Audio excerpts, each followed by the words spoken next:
Mothma and Mothra. Two characters from entirely different film universes. They would never fight each other in a massive summer blockbuster called Mothma Vs Mothra, right? Wrong, because it's actually very likely that this is going to happen when you look at what the Marvel Universe and Dave Filoni are setting up right now. This is how I think it'll happen. It all starts when Doctor Strange opens up a portal between the Marvel and Star Wars universes. Why does he do this? Because he's been hearing a name in the back of his mind. Peter Parker.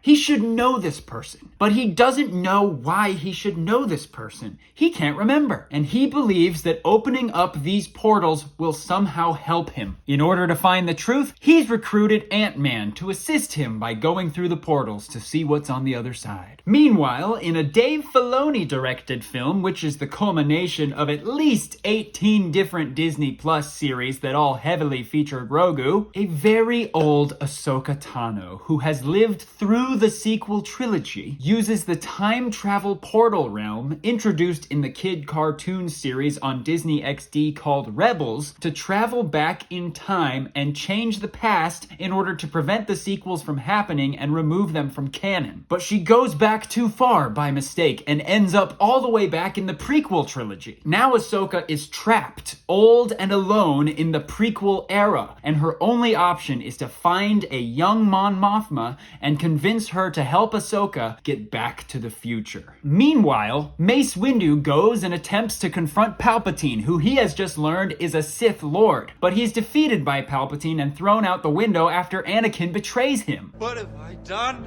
At this point, Ant-Man, who has just come through the portal from the Marvel Universe into the Star Wars universe, sees Mace Windu falling with his arm missing, and instantly he uses his grow powers to rise up and catch Mace Windu. Seeing that Mace Windu is injured, Ant-Man quickly takes him back through the portal into the Marvel Universe where he can get help, and it is there that Mace Windu meets Nick Fury for the first time, and their meeting creates a rift in the multiverse which opens up a portal in every single Samuel L. Jackson movie. Meanwhile, back in the Star Wars sequel era, Rey Skywalker meets a strange rogue in the Outer Rim who is going by the name Ben Skywalker. She believes he's an imposter, masquerading as a member of the Skywalker family in order to swindle the local glub shittos. But he turns out to be the actual son of Luke Skywalker. Because it turns out that Luke Skywalker had a Force vision right at the end of episode 6 in which he saw what was going to happen in the future. He saw that everyone he loved was going to die in their old age, and a girl was going to become the lead of the franchise, and he knew he had to stop it. And the only way was to secretly give birth to a son. But Luke couldn't be with a woman because it would be against the Jedi code to lose his virginity. So using the Force, Luke manipulates his own organs to give himself a womb and a Luke Skywalker pussy. And then he, like Anakin's mother before him, there was no father, gives birth to a son without the presence of any seed bearer. That's right! Ben Skywalker is the new Christ figure of the Star Wars universe. Except this Christ figure doesn't become evil and commit multiple genocides before deciding to become good again at the very last second. Ben Skywalker's entire purpose is to go back in time and change the past, like his father intended. But there's a problem. He wasn't supposed to meet Rey. Now he's falling in love with the one person he was supposed to remove from canon, who also happens to be his adoptive sister. It's classic Star Wars, folks. Meanwhile, the portals created by the meeting of Mace Windu and Nick Fury cause chaos all across the multiverse. Boba Fett ends up in Die Hard 3, where he instantly kills John McClane while he's standing there wearing that sign. He then spends the rest of the film trying to kill Zeus, Samuel L. Jackson's character, because he mistakenly believes that Zeus is Mace Windu and killed his father, Jango Fett.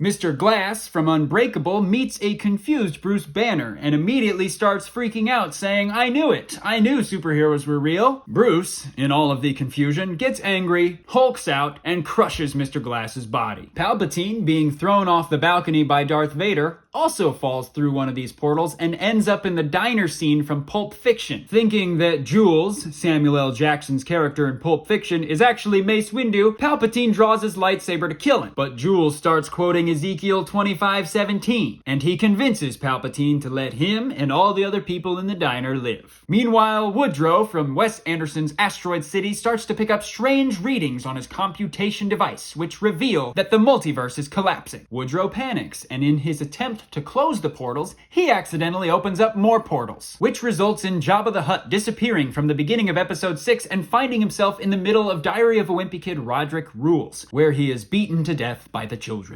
With him gone from episode 6, the Slave Leia outfit never happens. They're able to rescue Han from Jabba's palace much easier, which means more of the film can be dedicated to the Ewoks and their fascinating culture. Now we go back to Doctor Strange, who has discovered that amongst all of the portals that he's opened, one of them has brought back Scarlet Witch. That's right, she's not dead. And what's more, Vision and their kids are all alive too, and they're all pretty mad at Doctor Strange for being such a jerk in Multiverse of Madness. Because let's face it, he's kind of a jerk. So he turns into Dark Doctor Strange and attempts to slaughter Scarlet Witch and her husband and her children, all to restore the timeline to its natural state. But he can't do it, because when Scarlet Witch and her family are all fighting together, they're basically like the Incredibles, but on crack. And so at this point, Doctor Strange realizes that the only way that he can win against Scarlet Witch and her family is to open up a portal to a universe that has a power source in it that is strong enough to defeat them. So he creates a link between the Marvel Universe and the Game of Thrones series, releasing dragons and King's Landing soldiers into downtown Manhattan. And this is how Tywin Lannister finds himself in the Marvel Cinematic Universe, where there happens to be a portal into the Kingsman universe, because Samuel L. Jackson was in the first Kingsman movie, and of course Tywin trips and falls into that portal, where he ends up in the prequel film The King's Man, which also starred Charles Dance as some character called Kitchener. These two characters meet,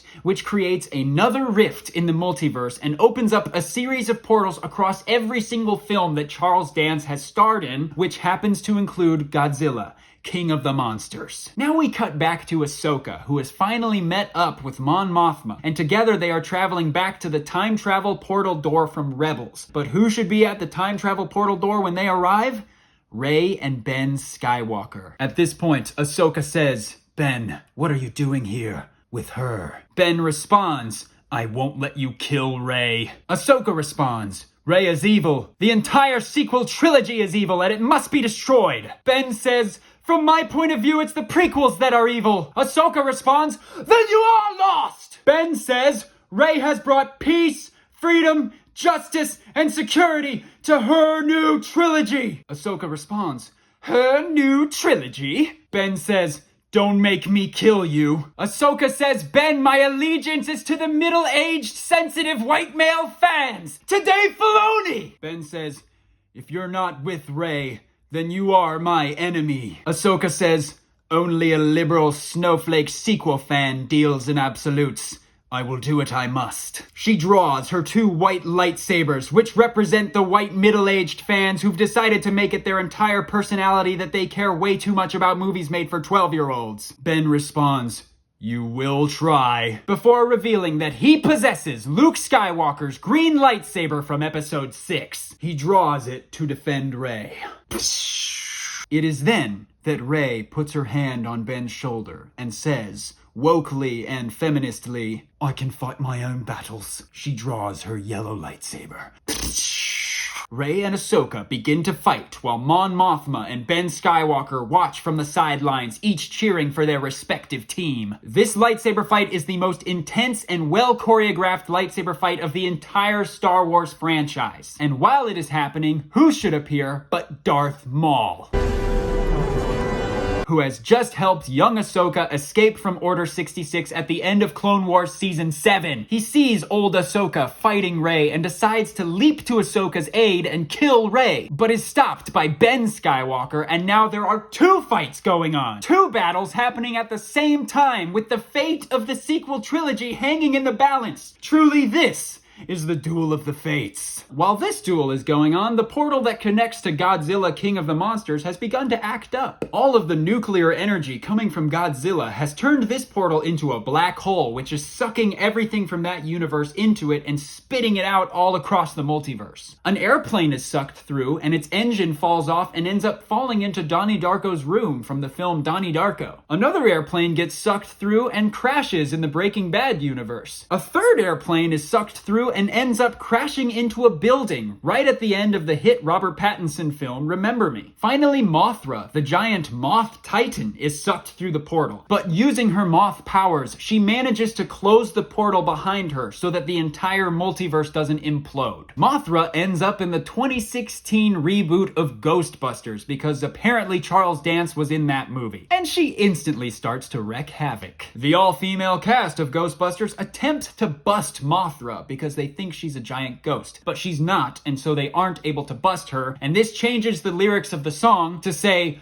"Who you gonna call? Not the Ghostbusters, because this is not a ghost." The all-female Ghostbusters run back to their lab and do some typing on their computation devices, which ends up creating more portals, which is how Mon Mothma and the 4 lightsaber-fighting Star Wars characters all end up in the world of the 2016 Ghostbusters reboot. At this point, Mothra has been gravely injured because, of course, a giant puffy marshmallow man has shown up to fight her while the people of the city watch and wonder. Rey sees that Mothra is injured, and like the snake creature from episode 9, Rey uses her force powers to heal Mothra. This makes Mothra like Rey, and so Mothra swoops down and picks up Rey and Ben right before they were about to be defeated by Ahsoka and Maul. As Mothra flies away, she fires laser beams from her antenna, which kill old Ahsoka and cut Maul in half. Maul doesn't die though. He stays alive by turning his bottom half into a giant force spider, and he crawls away to hide in a junkyard for a few years. Meanwhile, back in the Marvel Cinematic Universe, Doctor Strange has realized that the only way to possibly defeat Scarlet Witch and her family is to tear the entire multiverse to the ground and destroy all of existence with a mega reality blast. Right before he is able to do this, we hear a familiar sound. A web shooter. Who should swing in at this point but Spider-Man, who ties up Doctor Strange in webs so that he isn't able to delete the multiverse. Spider-Man pulls off his mask to reveal that cute Tom Holland face of his. Doctor Strange says, "Who are you?"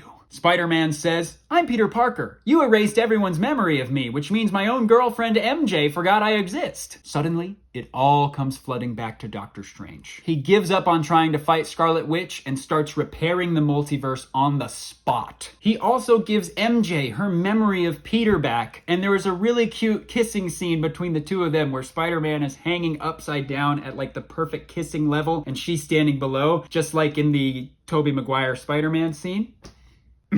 This leaves just one conflict to be resolved. We cut to Mon Mothma standing alone amidst the destroyed city of the 2016 Ghostbusters reboot. On one side lies the mangled body of Ahsoka. On the other side, Maul's mechanical legs. In the distance, Mothra faces her down. Mothra has sworn to protect Rey and Ben Skywalker with her life because the love that they share is so pure, even though they are technically siblings. The final shot is of Mothma standing in the foreground, looking at Mothra in the background. We cut to the credits with Linkin Park singing, "What I've Done." And the first text that we see in the credits is Mothma Vs Mothra, coming to theaters July 16th, 2034. And that is how we get Mothma Vs Mothra, which is really only one of the first stepping stones in the inter-series universe multiverse event series, which culminates in Paul Atreides seizing control of every single film and television series to ever exist thanks to the Spice, which creates a master portal which he uses to send his Fremen armies into every existing piece of visual media where they purge all of the non-believers, resulting in the slaughter of over 500 trillion innocent civilians, including the main characters of every single film and series that you know and love. The way that Disney is going to pull this off is by releasing special editions of every single movie and show ever made. The films and shows will be edited by George Lucas to include new scenes at the end where the Fremen show up and begin slaughtering all of the non-believers. All of the old theatrical versions versions of all of the movies and all of the shows ever made will be removed from stores, removed from streaming, and never sold again, leaving only the George Lucas special editions available to purchase or stream. Of course, in order to do this, Disney will have to acquire every single movie studio that exists, so that only Disney remains as the supreme movie studio chancellor, which they've very nearly successfully done already. Once the Inter-Series Universe Multiverse event series is finally finished,